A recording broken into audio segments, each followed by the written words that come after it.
Through 2 games versus the Boston Celtics, Kevin Durant has been awful. And not just awful by his standards, awful, period. And yet, relative to what you would expect of a player of Kevin Durant's caliber, the amount of slander he has received has been rather minimal. And it is exactly what has happened in this situation that has always been my biggest issue with Kevin Durant.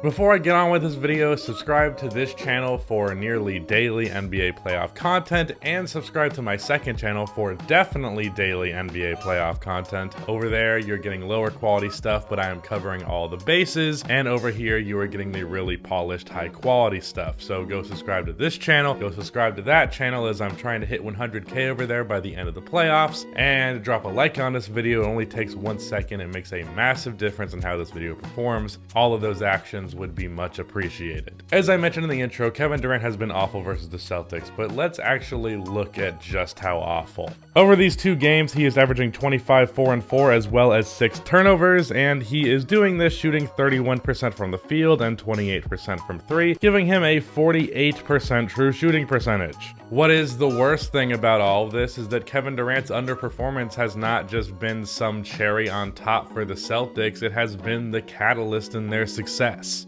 It's not like everything else was locked down and KD was a part of it and the Celtics just outright dominated it as a result. No, in Game 1, Kyrie had 38, and in Game 2, Kyrie had a stinker of a performance. However, the role players came to play. Bruce Brown had 23, Seth Curry had 16, and Goran Dragic had 18 in just 20 minutes. The Celtics won Game 1 by, of course, a Jason Tatum game winner, a game winner that was Durant's fault, by the way, because he was ball watching, and they won Game 2 by just 7 points. The difference between the Nets winning and losing these games is not a matter of Kevin Durant having a good performance. It's literally just him being not terrible. Now, I realize a lot of you are probably going to defend him by saying that Boston has played some incredible defense, and that is absolutely true. He faced a ton of double teams, and Tatum seems to have taken this matchup very seriously, so seriously that he divulged a majority of his energy on the defensive side of the floor, not being aggressive with his shot, rather opting to focus on defense and passing. But this is a superstar player, and we expect more out of superstar players than this level of production. Hell, we expect more out of all-star level players. And that is entirely regardless of their circumstances. Jimmy Butler received endless slander for how he played versus the Bucks in the playoffs last year. Julius Randle, same thing versus the Hawks.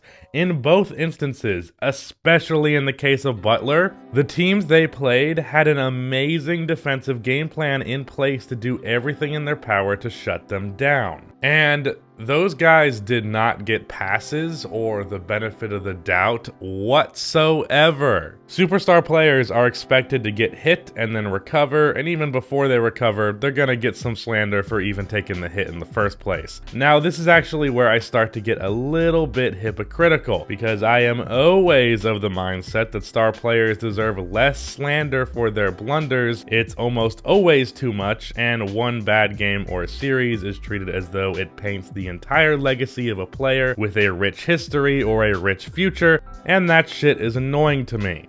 But what is also annoying is when we have multiple players held to a high esteem who seem to have completely different levels of scrutiny and expectations for a variety of reasons. 2 players who are in conversations for the best of the league, but one of them is held to a crazy high standard and thus held back by that unreasonable standard, while the other is allowed to get away with shit that the other wouldn't dream of. That is a problem when we're trying to be on equal footing here. And it is the problem that I have always had with Kevin Durant. And that problem has been well documented on this channel, as if you've been around here long enough, you know that I do not subscribe to the prototypical understanding of Kevin Durant as a basketball player. My most prevalent video on the matter being in my Who is the Best Player in the NBA series. Unlike every other video in the series, which I titled something along the lines of, let's say, is Stephen Curry the best player in the world?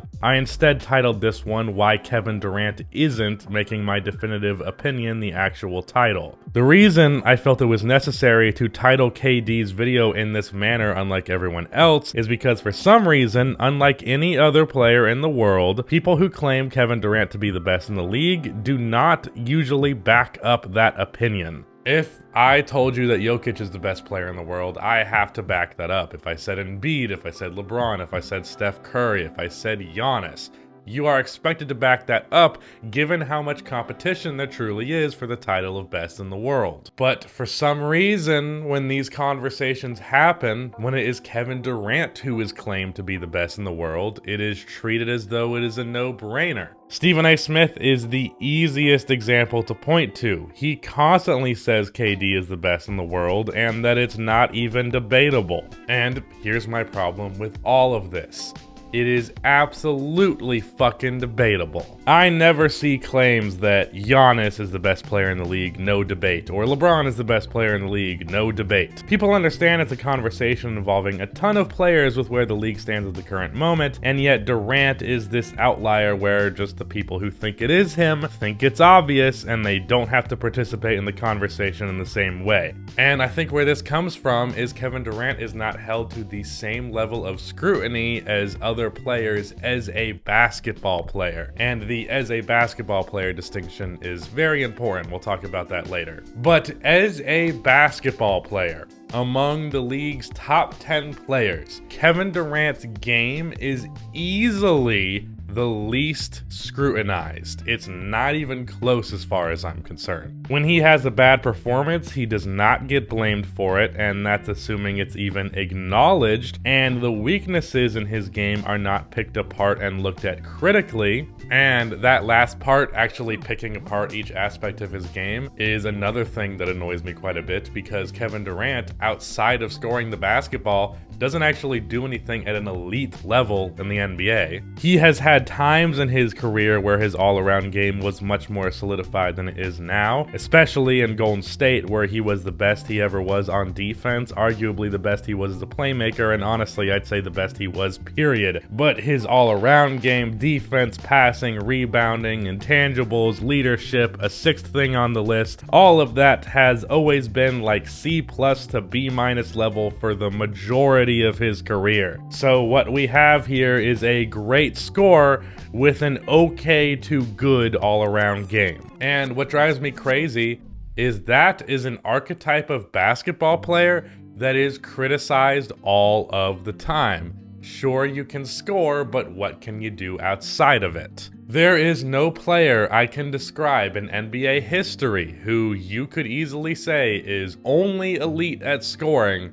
that gets less criticism for his game than Kevin Durant. Think of Carmelo Anthony, or in recent years, Devin Booker. The reason this ticks me off in particular is Zach LaVine, because he got that all the time. All he does is score, even though he does it better than 95% of the players in the league. For some reason, that's not enough. Now, one of the main answers to why this is the way it is that Kevin Durant is at worst the second best scorer of all time. I personally have him number 2 behind Michael Jordan because of something I'm about to say. So you can say that he is so good at scoring that it overrides the fact that his all-around game is, not that great. But even somehow, and I'm gonna be careful with how I choose my words here, that is overrated. I mean, Kevin Durant scoring, the way that it's talked about, and just the way that scoring is talked about in general, I have a problem with it, because as cool as having a bag, as the kids say,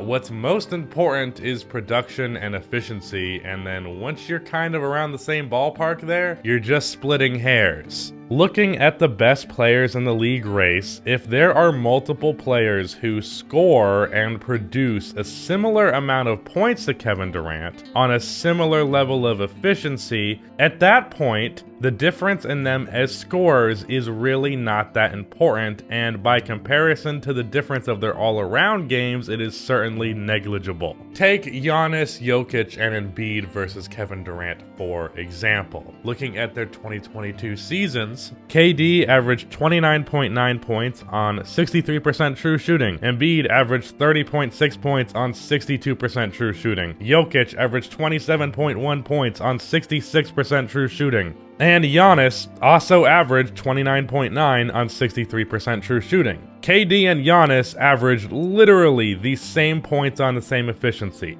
Embiid averaged more points on mildly worse efficiency. Jokic averaged less points on notably higher efficiency. The difference, just because Kevin Durant can score with a few more moves these guys can't, isn't as big a difference as the difference between KD versus like Giannis and Embiid as defenders and rebounders, and Jokic as a passer and rebounder. That's why I don't believe Kevin Durant is the best player in the world, and that is why I believe he is routinely overrated. But I could forgive all of that if Kevin Durant was just simply held accountable for his underperformances to the same level that other star and superstar caliber players are expected to. No joke, I have seen Jokic get more heat for his very mild underperformance in the first two games versus the Warriors than I saw for Kevin Durant for these two games. I really do not want to hear that KD is the best player in the league without a listed reason why, and that's the same expectation I have for any other player. Kevin Durant is very much in the conversation for the best player in the world. It's not clear-cut, and I'm tired of it being treated like it is. But what exactly led to the discourse around Kevin Durant as a basketball player being the way that it is? Well, I think we all kind of know, right? It was one big thing.